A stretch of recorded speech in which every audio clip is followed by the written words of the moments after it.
So he should be on in just a second. So Okay, so I hope everybody can hear me. I think there's a few issues with the audio, but it seems to be only affecting if you're joined over link, and it's with Kimberly. I can't hear her, and I think a couple of others can't, but I'm pretty sure everyone can hear me.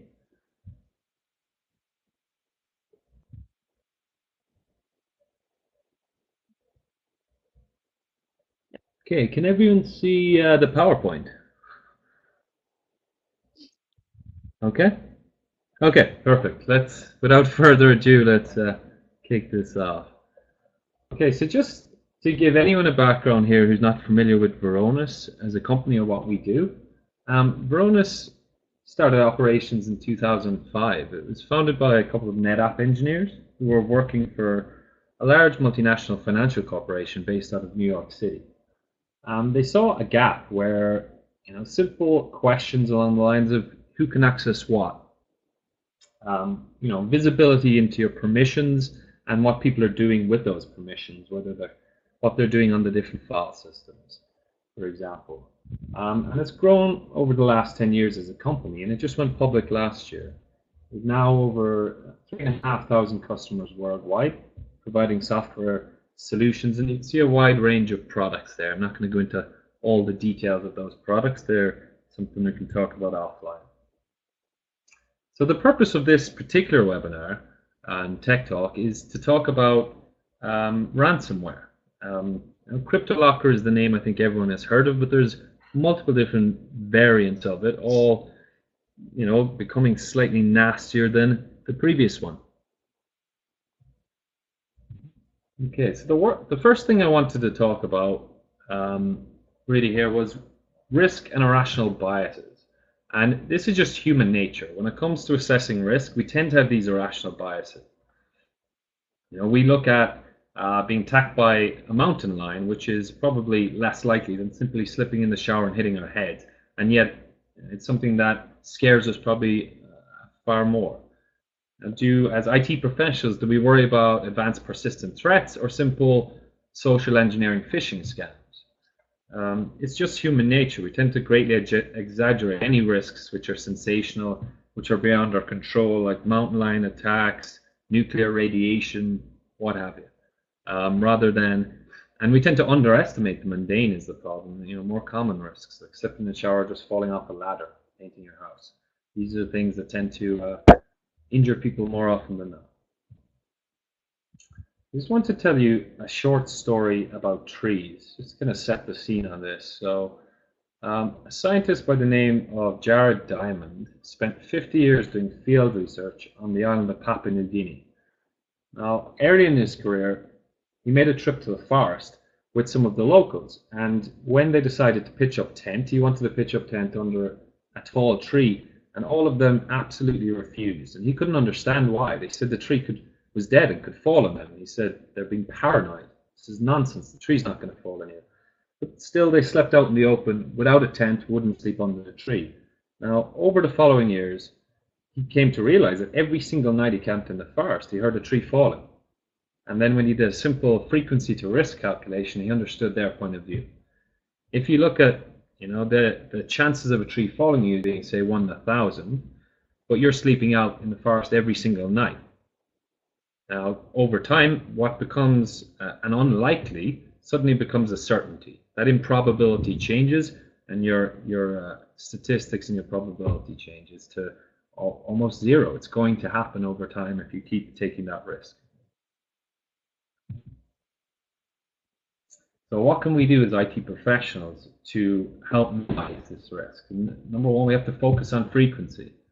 If we were to bring this back, say, to InfoSec terms, who doesn't know a software developer out there who's going to obsess over what password hashing algorithm to use, but doesn't, maybe even put in a decent password policy? You can be hyper paranoid about implausible attacks, about what is really likely to occur.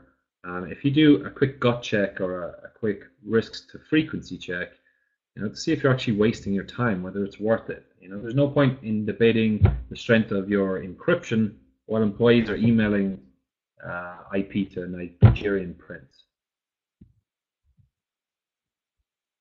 What I wanted to cover in this is rather than just talk about CryptoLocker, we know there's various different variants out there and they've been around for a long time. So I wanted to give a brief overview, a brief history of ransomware, where it came from and how it's developed over the years. So where it's first seen, it was actually a Harvard biologist by the name of Joseph Popp. He created the first ransomware, which was called AIDS Trojan or PS Cyborg. Now, this was as simple as it was 20,000 infected floppy disks that he handed out to attendees at the WHO summit on AIDS, at the conference. And all it did was, after 90 reboots, it would hide your directories and encrypt the names of the files on the computer. To regain access, users had to actually pay money and send it over snail mail directly to a PO box in Canada. So this was Generation 1 malware. It was relatively easy to actually overcome in the end because it was simple symmetric cryptography, and tools were soon available to decrypt all the files. Now, what it did do is it set the scene for what was to come. Now, it took quite a while before ransomware kind of took off. We're talking 1989, before criminal organizations kicked in and started using it. It was quite a gap. And we started to see is in 2006, all of these organized crime units across the world started using RSA encryption. This is when things started to change. So the Archivais Trojan encrypted everything in the MyDocs directory, and you had to basically purchase from an online pharmacy to get your password so you could actually decrypt these files. The GP code was another encryption Trojan, was spread via email, simply an attachment. If you opened it up, it encrypted everything, and again, you'd have to pay a ransom. It started out at 660-bit encryption key, and then it went to 128-bit RSA encryption 2 years later. These were slowly starting to evolve. Now, there was obviously other types of malware out there that didn't involve any kind of encryption. Simple ones like WinLocker, just lock up your machine and display pornographic images until you sent a premium rate text message to get the unlock code. There's another worm out there that looked similar to Windows product activation notice and just said you must dial this number, which rerouted through multiple exchanges around the world. So you're just racking up international phone fees. And these started to evolve over time and get more and more sophisticated. By 2011, they're starting to jump into the big time. Now, according to McAfee's reports, there's about 3,000 ransomware samples in the first 2 quarters of 2011. And there was a huge jump. In the third quarter, that number doubled, and it surpassed 100,000 in the first quarter of 2012. And again, it doubles again by the third quarter of 2012. You're talking 200,000 samples, or 20,000 per day. This is a massive shift in what we were seeing. We weren't seeing the traditional virus out there or malware hiding in the background trying to steal secrets. It's now this ransomware is out there trying to get money out of us, and they could see they could actually make money through credit card payments. Now, I just want to touch on the different variants of all these crypto variants we hear about there. Now, the first and the big name one was CryptoLocker 1.0. That showed up in about September of 2013. It tended to show up, and still does quite often, just through simple phishing scams through social media or email. And if a user clicks on the executable, it starts scanning all the network drives, it renames all the files and folders and encrypts them. The first copycat from the original CryptoLocker showed up around December of 2013.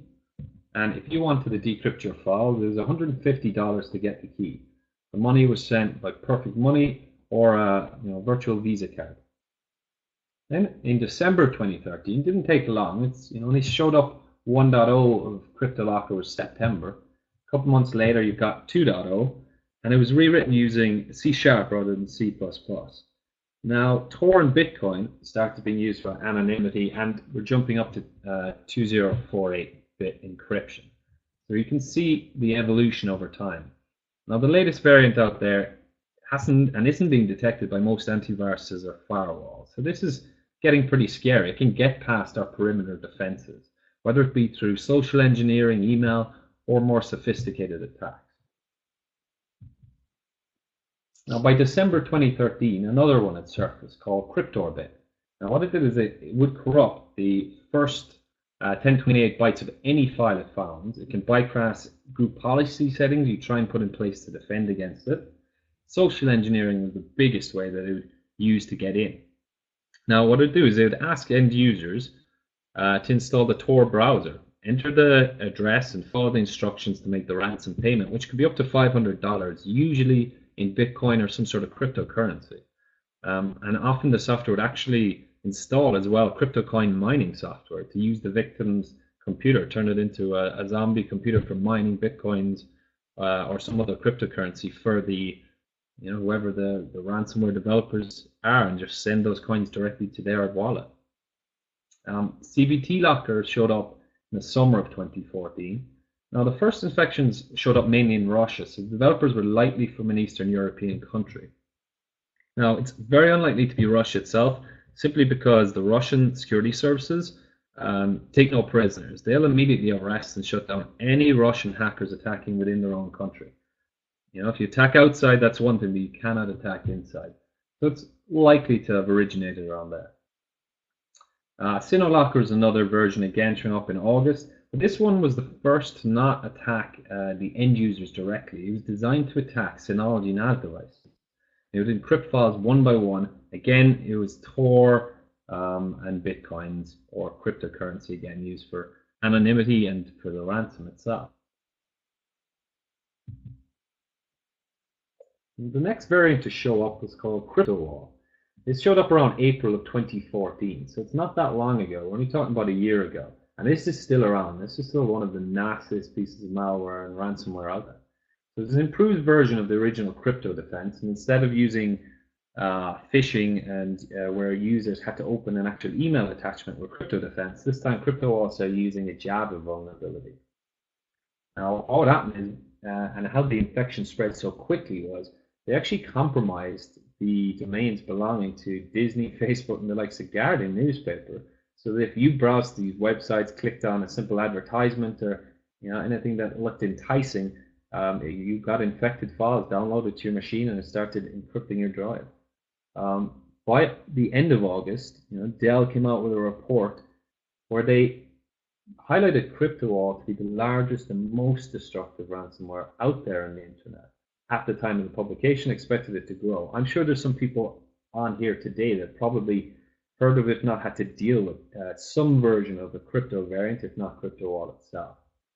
The stats here: 600,000 systems infected between the middle of March and the end of August. And we talk 5 billion files encrypted. You've got a lot of victims paying a lot of money, over $1 million in ransom. With amounts ranging from anything from 200 to 10,000, depending on the organization. There's quite a few organizations that have been hit, and you'd be surprised by who's paid the ransom. Police departments have been hit in the US, and they've paid the ransom because it's they didn't have the proper backups in place to do restores from, and they couldn't take the risk. And case files and things like that becoming encrypted becomes, it's if nothing else, it's horrible to say, but it's very smart marketing. Most of these ransomware variants, what they do is they'll hit you once and hit you up for money, but they rarely hit the same people again. So it encourages people to pay up.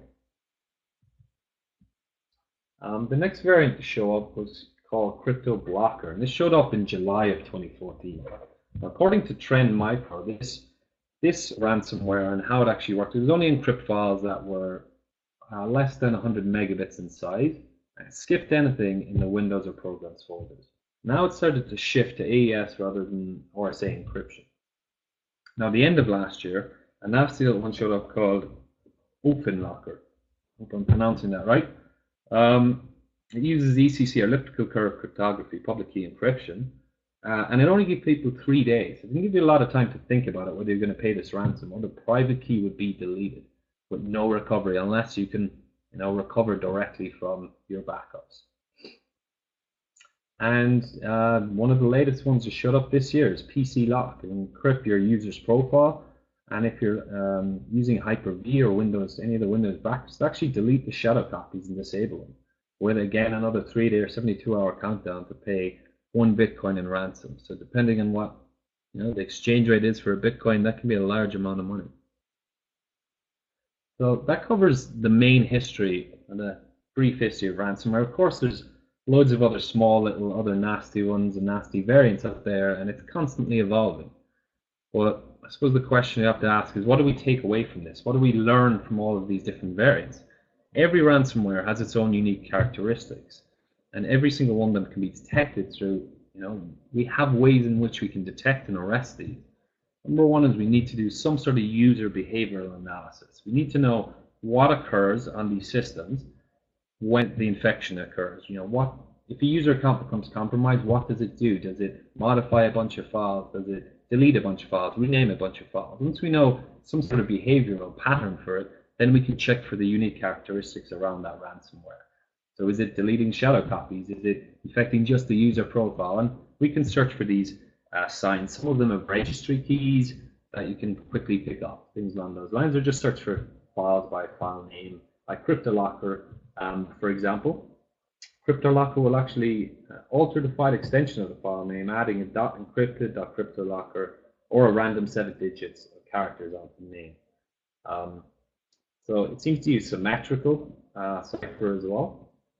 You can see here on the right-hand side the events on the file. So we can see the behavioral patterns in which we flag this to be CryptoLocker. You're seeing a lot of files being opened and modified, files being renamed, files being created for the instruction files and how to pay. So once we know what we're looking for, then how do we address this? If we know the actual behavior, we can monitor, alert, and automate actions to actually nullify the threat before it spreads. These are all the different file types that are affected by these. I'm not going to go into each of these, but they can infect and encrypt any number of file types. Now, what do we want to do? How do we stop and prevent these threats from spreading if they get past our perimeter into that mushy center where permissions aren't necessarily as they should be, and users, a compromised account may be able to get the data that's sensitive in nature? Number one, we need to detect and arrest it. So how can we do that? We need a method in which we can look at behavior. So a simple one would be monitor for bot-like behavior. Something like 100 file open, rename, and create events by a single user account in less than a minute. Something that's not human-like behavior. And then if that occurs, well, what do we want to do? We want to automate an action. So how do we do that? Well, let's check that user account. Let's go out and look at the computer that it's logged on from. Let's see if we have signs of infection, if there's registry keys, whatever the particular variant that malware or ransomware has, we can go out and look for the signs of it. There's always some sort of sign. Now, once we see and confirm the signs, and that can be a simple PowerShell script, confirm that the registry key has CryptoLocker in the name. If it does, let's disable the AD account, disable the computer account, and let's stop this from spreading before your organization is crippled. Now, what can we do then to actually help restore and get everything back up and running? We have a user account that we've stopped very quickly in its tracks, but it has encrypted some files. So we can go and look at what files that user account actually touched. You can quickly run off reports on this so that you can restore from your backups quickly. You're up and running again. We can look at any statistic deviations from the norm for any user or computer account.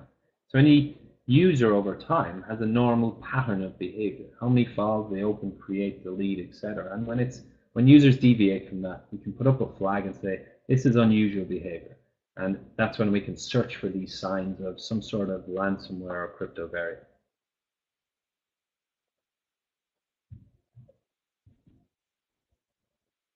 Okay, so they're in now what? I mean, if they get past the perimeter and they're inside, we have to assume that insiders, if they can get in and get past our firewalls, that some sort of malicious intent is involved. And what are they going to do? They're going to be emailing, sharing data, moving it around. And how do we minimize the risk so that we don't end up with a WikiLeaks, an Edward Snowden copying out loads of data, or the likes of the Sony breach? I mean, whether or not you believe North Korea is involved, we know that someone internally was copying out gigabytes and gigabytes of data, and then they handed it off and it got out into the public realm. It's the same with a lot of these breaches. A lot more breaches we're hearing nowadays are insider threats. So according to the FBI, the biggest threat to organizations is no longer external threats. It's not necessary. For governments, yes, they need to worry about Is there a foreign nation or a criminal organization trying to get at that data? But for most organizations, it's far less likely to be, a 12-year-old hacker or anonymous attacking their company than someone internally, whether accidentally leaking data, by sending a sensitive file via email or sharing it with someone they shouldn't, or through malicious intent. Someone has handed in their 2 weeks notice and they've decided that what they worked on for the last 10 years is theirs, and they decide to copy it off, or worse, cut and paste. They decide to delete after they take everything. So, what do we do? How do we actually reduce the risk as IT and InfoSec professionals? So, Varonis, we've been around for 10 years. We've been dealing with big data for that time. We've been doing analytics upon it. We know the behaviors to look for, and we have a lot of valuable information that we've been able to gather over this time. So here are some of our 6 mitigation tips for thwarting these insider threats, as well as threats from ransomware, malware, viruses, or the like. So number 1 is eliminate global access. So global access groups, like everyone, domain users, authenticated users. Let's not have shares that are open that anyone can get into.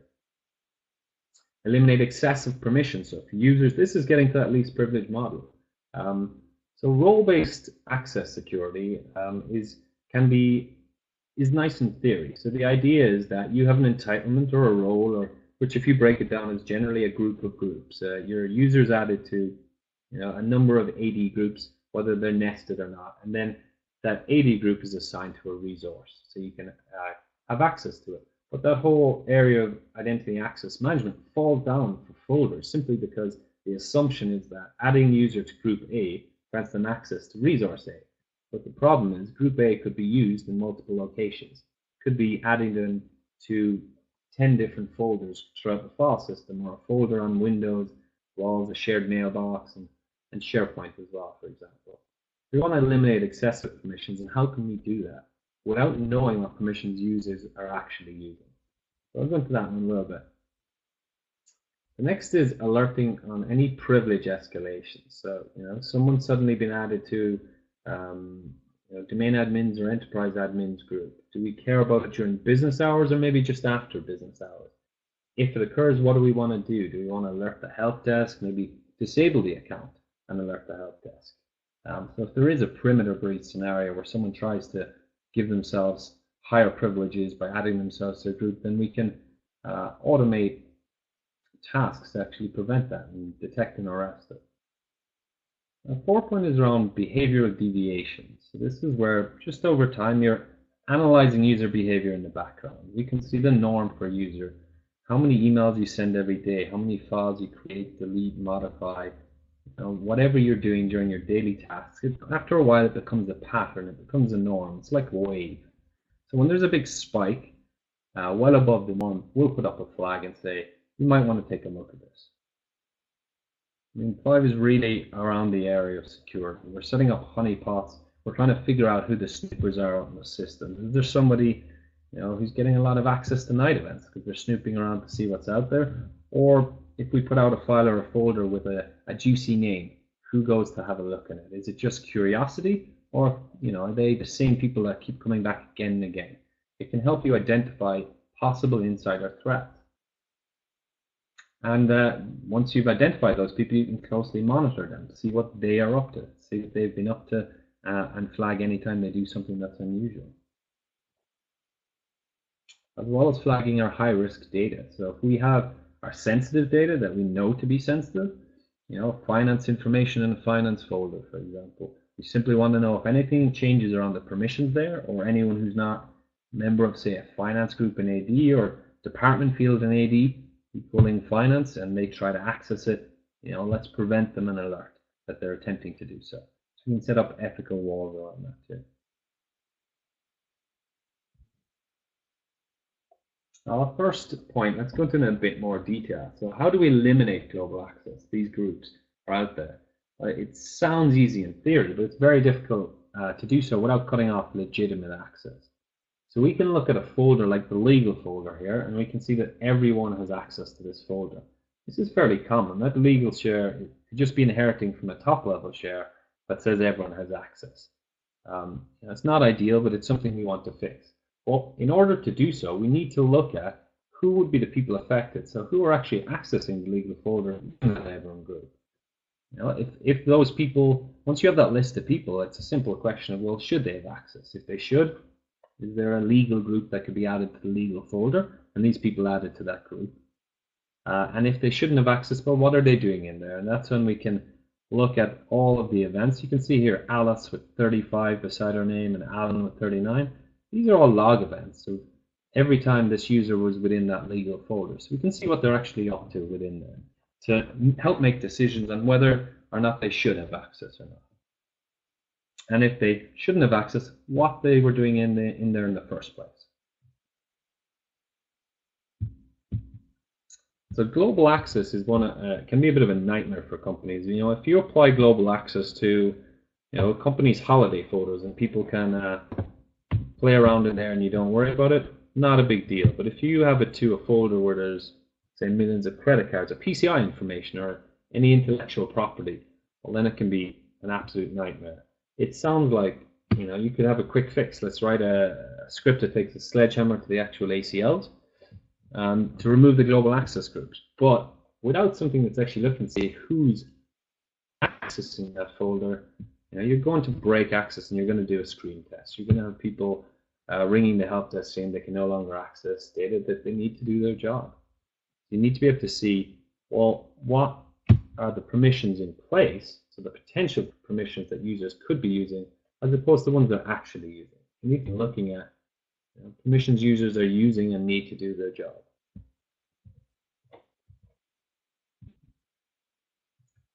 Tip 2 is eliminating excessive permissions.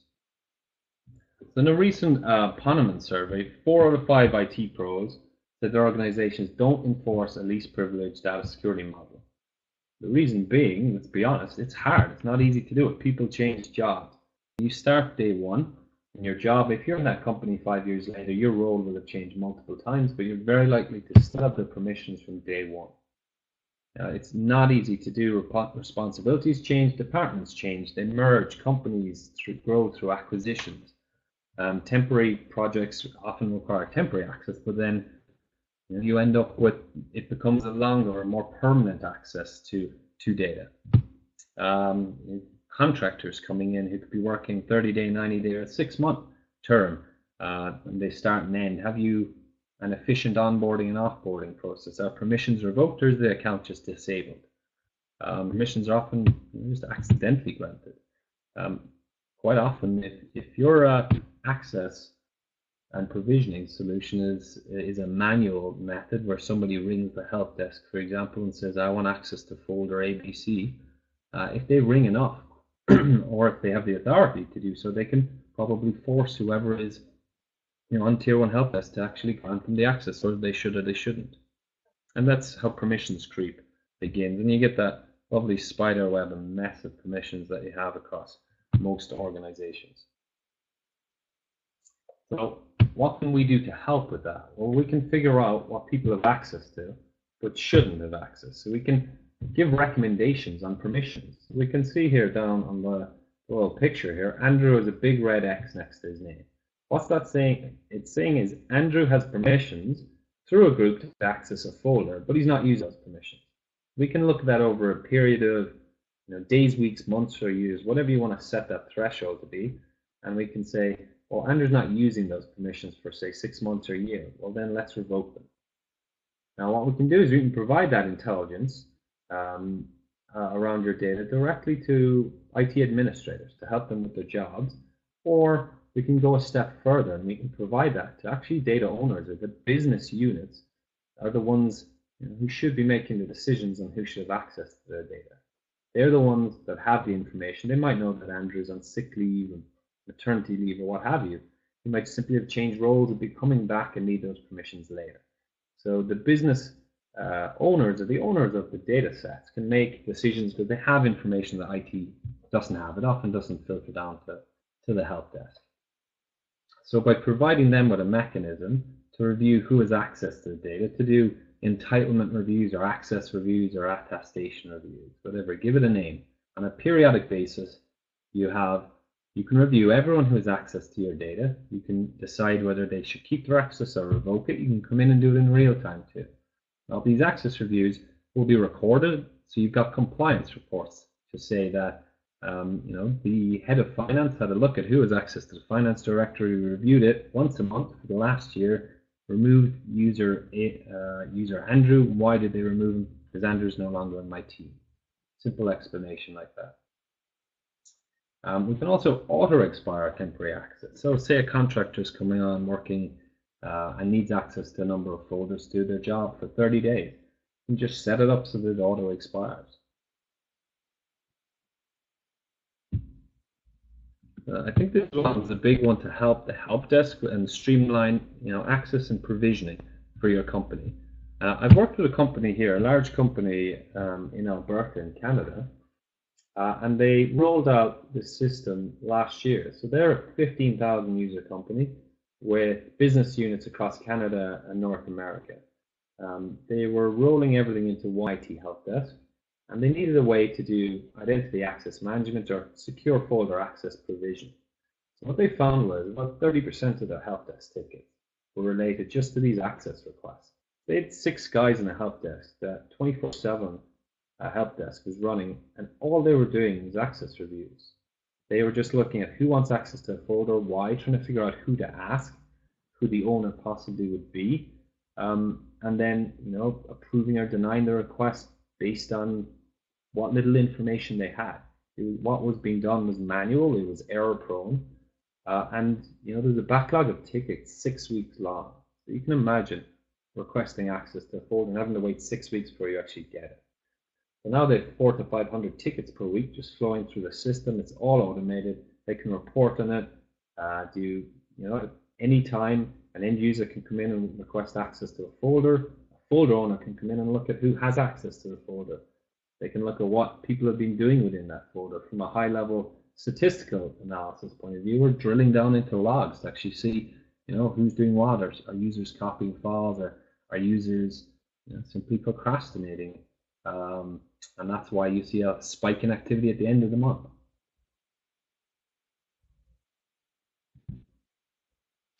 Tip 3. So this is around alerting on privilege escalations. And this can be as simple as someone adding themselves to domain admin or enterprise admin or any privileged group. And you want to know about it as and when it occurs. It's urgent enough that you want to know if someone has root access to a Linux server, Unix server, for example. So if that occurs, let's alert the help desk, trigger a script to disable the account or remove it from the group, whatever you have. You could set it to outside business hours to do this, so that during the day you're not going to be actually preventing things from occurring that you want to occur.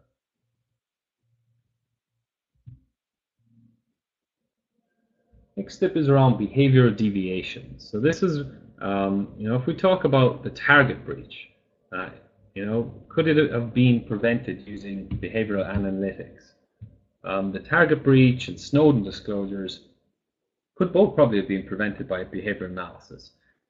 If we actually look at a standard deviation from the norm where somebody copies a large number of files. I mean, that's all Snowden did. He didn't do anything technically brilliant. The guy had access to files he shouldn't have access to, copied them off and let them out to WikiLeaks.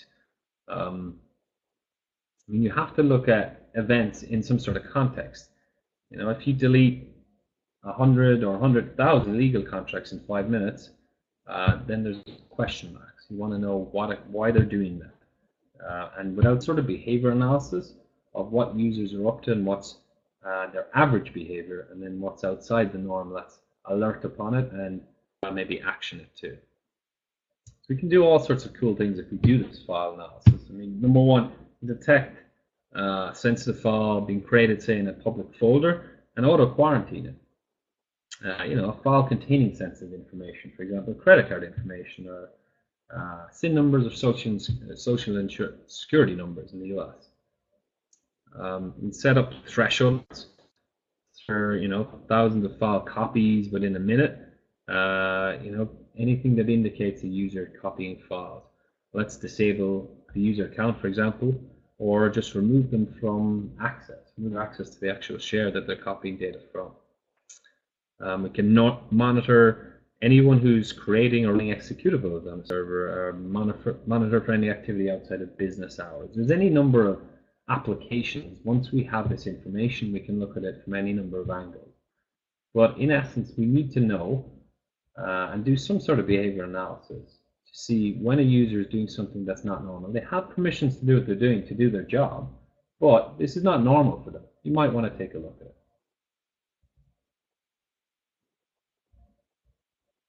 In setting up honeypots, so what do we want to do?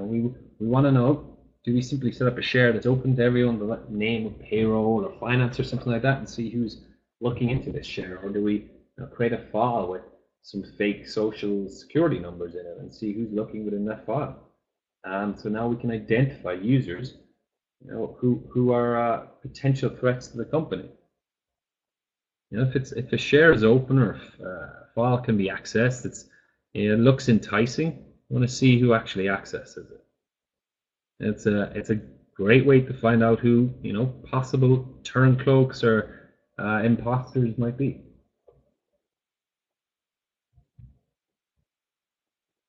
The final tip here is really around monitoring those high-risk people and our high-risk data. So we can alert on or auto-quarantine our sensitive information if it shows up somewhere it shouldn't be. So, for example, any financial information that's not in a finance SharePoint site or public folder or wherever it resides, if it's sitting out there in an open share, let's move it to where it should be. Let's see what the actual administrators are up to, what your contractors are doing. So how important is it to look at your sensitive information, the crown jewels of your organization? So it's going to be different for every company. I mean, if you're a credit card company, then credit card information, you simply cannot get out into the public realm. It would damage your brand to the point at which you'd be out of business the next day. But we have to do some sort of data classification. And how do we identify where our sensitive data is sitting? You could have your sensitive data in a finance folder, and you know it's sensitive, you know where it is. But then that issue where data tends to grow legs. Users copy files or folders around the place. They do drag and drops by accident into a folder that's now open to everyone. Someone taps their shoulder on their colleague on the shoulder and simply says, "I need access to this file. Email it to me." And it tends to get duplicate files out there, different versions of them, but all of them containing sensitive information. So you need some sort of technology to go out and identify where that data is, and then do we want to automate controls around cleanup of that data? It shouldn't really end at discovery. I mean, once you find your sensitive stuff, you want to keep tabs on the permissions, who can access it. You want to review them often. You want to send up alerts around the abuse or data leakage of that sensitive information. Now, also, in addition to watching any high value or highly sensitive or high risk data, you want to keep a close watch on any administrative accounts. Now, you want to know to monitor and police any admin accounts, because they usually need lots of access. It's going to have access. Domain admins can get into anywhere. They can read people's emails, can look in people's inboxes, public folders. They can probably get to any data they need, and that's a red flag by itself. You want to police the police themselves. Also want to keep a close watch for any contractor accounts and attempt to detect if they're trying to go out of bounds and if they should be doing so. Anyone who's temporary, we need to know what they're doing, the same as anyone who's long-term. We need to do some sort of analysis and keep an eye on people. And that can all be done in the background. It doesn't necessarily mean you have to be coming in and doing it yourself as part of the InfoSec team. So you can just set up a few alerts, and if they're triggered, then follow up in a little bit more detail. So I have a customer. So what they've been doing for quite a long time, they've been a long-term customer. So they do is they use the built-in behavioral analysis alert. So they're looking for spikes like this. They're looking for spikes that are outside of the norm for a user. And say there's a large number of file copies. Well, what they can do is they can stop that person. Like, say it's a contractor and they're about to walk out the door with this data in a USB key or directly on their laptop. They can ring down to the security desk and say, "Hold on to this person. I want to speak with them."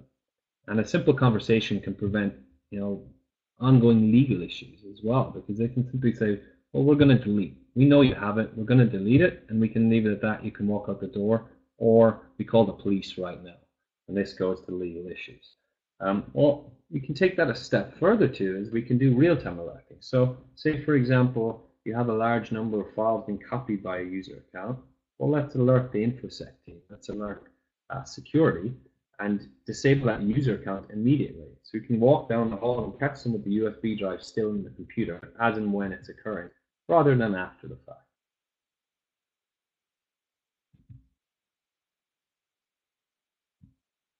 So we spoke briefly about the likes of CryptoLocker. What do we look for? What are the signs we're looking for all these different ransomware infections?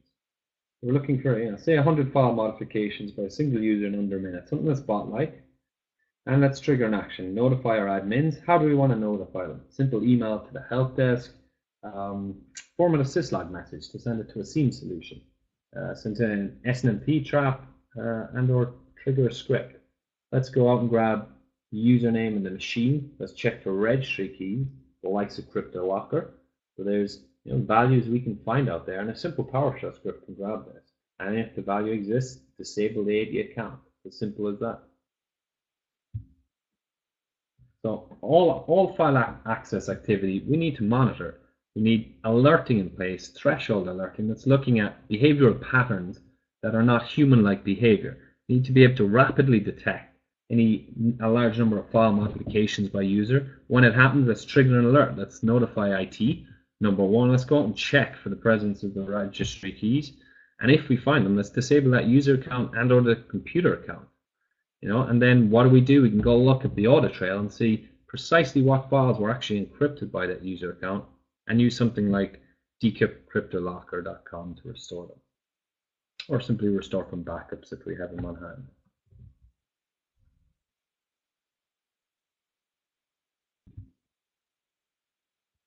Here's a simple configuration around it. So we're looking on that file server for behavior around CryptoLocker. So we're looking for files that have been renamed. So the file extension is now, decrypt instructions or .encrypted.cryptolocker.random 7-digit numbers. So when we look for that behavior, we can then action upon it.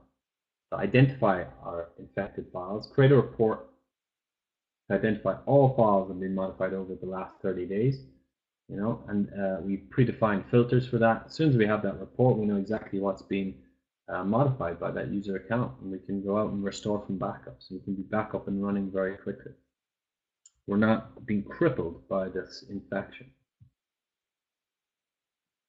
Remediation steps then, restoring the files with either backup, logging shadow copies if you're Windows and you've it enabled, or VM restores, or is it simply just restoring from tape?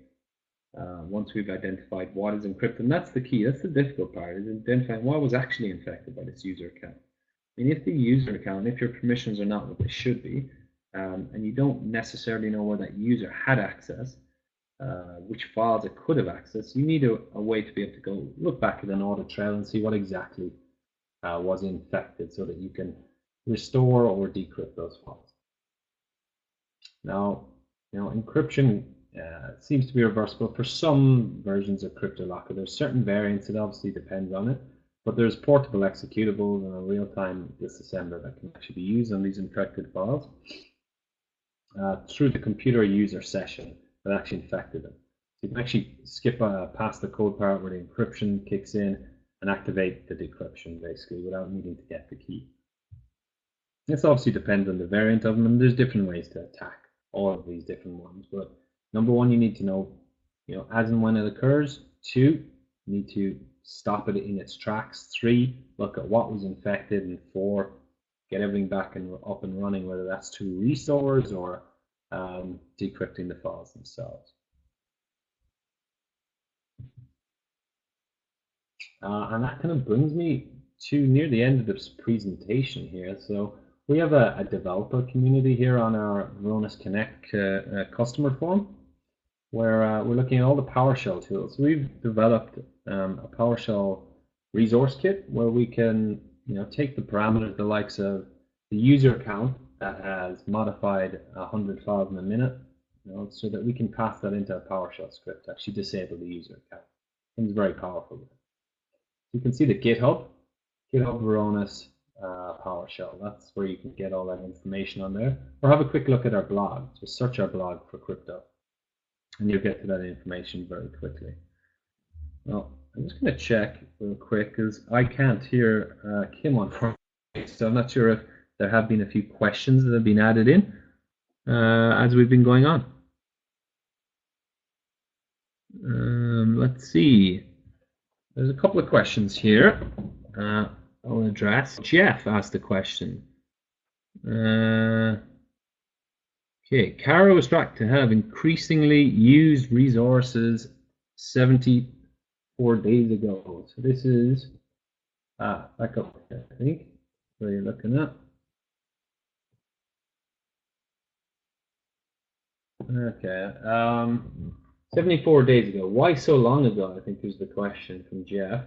Well, this data set is taken from a POC. So this is just, it was a flag saying 74 days ago, this was it. So we're looking at this at a point in time that's 74 days ahead. That's why it's just saying it's 74 days ago. If we looked at this the day after, it would say 1 day ago. It is a little misleading. Apologies on that. That's just literally from the time at which this screenshot was taken. That's all that is. Let's have a quick look at the other questions here. Can alerts be set based upon if files are being encrypted? This is from Paul Perron. He said based upon if files are being encrypted. Yes. So we can look at the files being encrypted. So it depends on the behavior, Paul, of the actual variant of whatever the crypto variant is. So we can look at the likes of CryptoLock or the SimpleIt will rename the actual files and add on a file extension that we can search for. So as and when they're being encrypted, we can prevent it, stop it, and arrest it in its tracks. The PS script, how that works on triggering on detection is simply we're using a PowerShell command. We're actually passing in, let me just show you here real quick. You can see along the left-hand side, we can see the tabs here. For C general, there's who is an acting object, there being the affected object, the event details, the event time. So we can pass those parameters in using our PowerShell resource kit, and we can parse those parameters and pass them in to be used in the PowerShell script. So the acting object would be the UID of the user itself. So let's then run a simple PowerShell script in a stable AD account of the acting object. John T asked the question, will we be able to download this deck? That one I'm not 100% on, John. I'll let Kimberly answer that one. I don't know if the PowerPoint slide deck itself will be available, but this webinar is being recorded and will be available probably on our Varonis Connect site very shortly. Yes, that's correct. It will be Joe available. has a question. Does DataAlert, is it able to monitor the file shares in real time? The answer is yes. So DataAlert is our real-time alerting component. So it sits on top of our main solution, and it's looking for specific conditions under which we'd like to trigger an alert. So in this case, a simple condition is, users added to domain admin or enterprise admin, added or removed. In this case, we're just setting specific conditions under which we'd want a real-time alert. So there might be other ones we want to know about in real time. Where I really see the benefit of this coming in is not just on malware or hacker breaches and things like that, but enforcement of security policy. I mean, if you strip back your security policies to bare bones, what they are in essence is an edict that says thou shalt not do this, and you can set the conditions around that. I mean, a security policy, you can ask end users to sign it. You have no way of knowing if they're in breach of it. But we can actually set the conditions around that edict and alert if someone is in breach of it. Anyone accessing data, for example, that they shouldn't, they've signed a doc saying they won't try even. Oh, the presentation will be available. Here you go. Kim has given the details to where it will be. Do most of these also delete shadow copies in addition to PC lock? Some, but not all, would be the short answer, Ken, on that one. I mean, some of them will delete them, some of them won't. These are evolving all over time. So, when you give the name CryptoLocker, there's how many different variants of CryptoLocker out there. There's new names for these all the time too. When a new variant shows up, they usually give it a new name, but there's so many different versions of CryptoLock alone, or PC Lock even alone. Some will delete volume shadow copies, some won't. They all have slightly different behavioral patterns, but you need to look at the patterns of the ones we know are out there and see what's coming. And if something like that is going to occur, then we need to know about as and when it happens. So we need, what other way can we back up these files? Are we going to be able to decrypt them if we don't have our backup? So we need to be able to look at these scenarios. If we can stop it before it can do that, before it can actually delete the shadow copies, excellent. Now, can we put controls in place to prevent them from deleting it, prevent any user account on there? If the user account is an admin on the file server, it probably shouldn't be able to do that.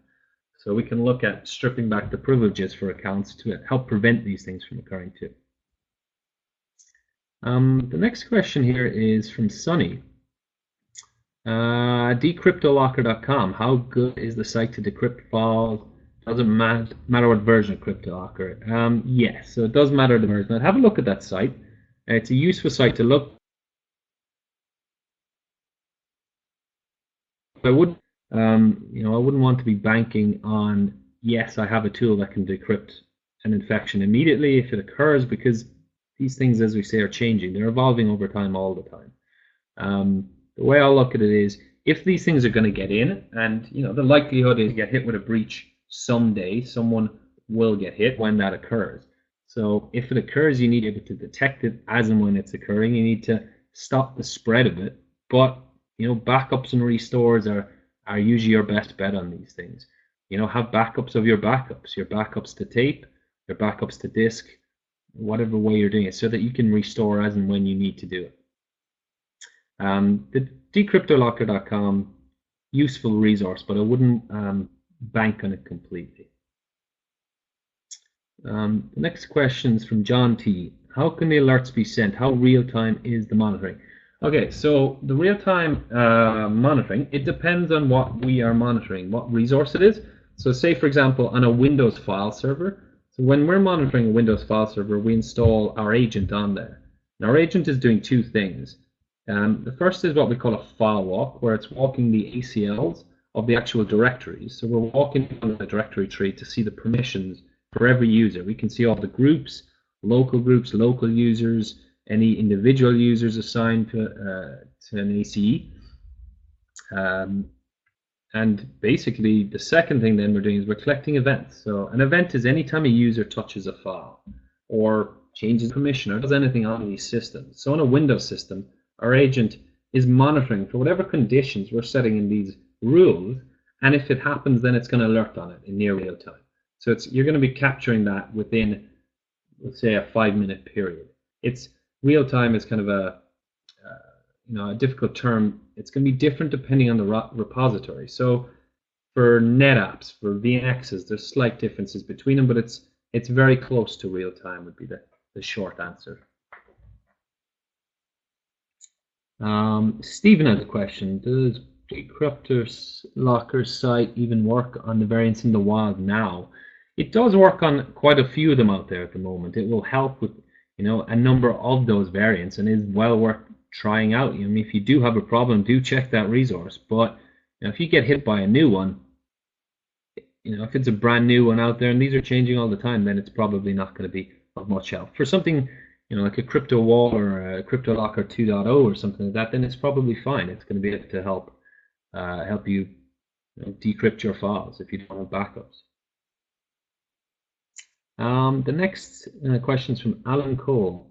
You share your scripts in one of your sites. So yes, Ryan put the link up here for GitHub Varonis PowerShell. If you go to that resource, we've got a number of we have the PowerShell resource kit and a few different scripts around, say, disable user account and things like that already up there. And we do have a developer forum that people are if you want to join it, it's on the Varonis Connect site, where you can trade scripts on there as well. The next question is from John 1. There are many pre-written alerts for sensitive info, finance, etc. Why not just include a CryptoWare template in a future release? I suppose We can probably put in a template, John. The answer would be we put in a template for certain things. So we can have a template that would be look for, file modifications, things like that. But then the next variation comes out and it's going to be slightly different. So we can capture the ones in the wild right now, but for the next one, we're going to have to continually update it. And I have no doubt that something like that template is going to be created soon, where the template is a simple enough one. It's look for the behavioral pattern of the user accounts, and those are ones we can provide you with. They're easily identifiable, and then it's what do you want to do afterwards, and we've script to disable the accounts, for example. The other part is just pointing it out what servers you want to monitor. So there isn't a huge amount to that template, and that is probably a useful feature request that could be put in through actually through our Varonis Connect site as well. The next question is from Ryan Lutz. Yeah, you've already put up for the GitHub. Okay. Next question. Sorry, guys. Next question is from Sergio. Can SIEM correlation rules be set up to identify a CBT locker attack? SIEM correlation rules. So how we would usually integrate with SIEM solutions is we would usually use the data alert component to send the alert into a SIEM solution by formatting a syslog message for that SIEM solution. Then if you wanted to use the rules within the SIEM solution, that when the alert sends in an alert about that rule, that syslog message comes in, then it can be set up to identify and flag a big red dashboard, whatever you want, for a CBT locker attack. So whatever the actual conditions are around that infection, whatever it might be, whatever crypto variant. So yes, we can do it directly through data alert, or we can do it in correlation and integrated with your SIEM solution too.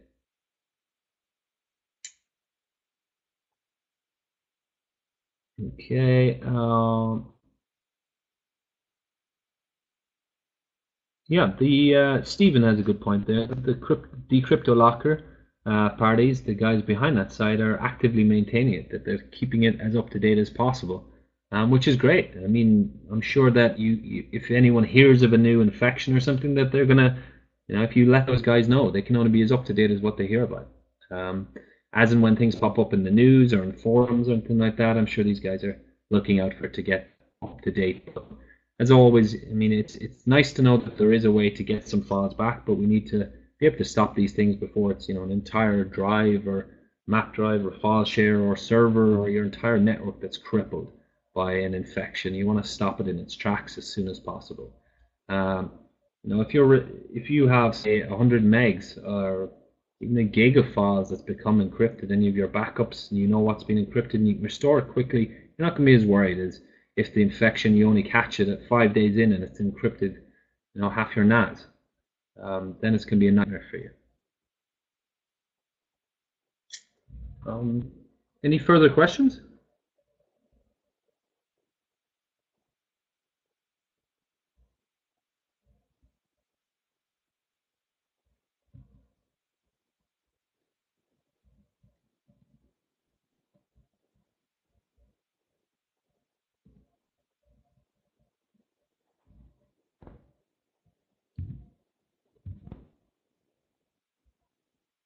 I want to thank you guys all for joining with us today. I think that's everyone. Thanks, everyone, for joining. I hope it was informative. All of this information will be up on this Tech Talk, will be recorded and put up on the Varonis Connect site.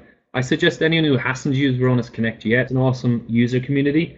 Hop on there and have a look at it, and have a look at the GitHub link as well for if you're interested in the PowerShell scripts and resource kit. And if any of you are already customers of Varonis, talk to your systems engineer. They'll be able to help you out with any of these. You want to set up any of these rules or test out data alert. Thank you, everyone. All right, thanks everybody. Have a great day. I appreciate you sticking with us through this. And if you have any questions, just send them to Frank, which is F Martinez at Varonis. I added that into the chat thread. And please do not forget that if you are here to get C2 certification, CPE credit, we need your membership number today. So without further ado, everybody have a great day. Thank you.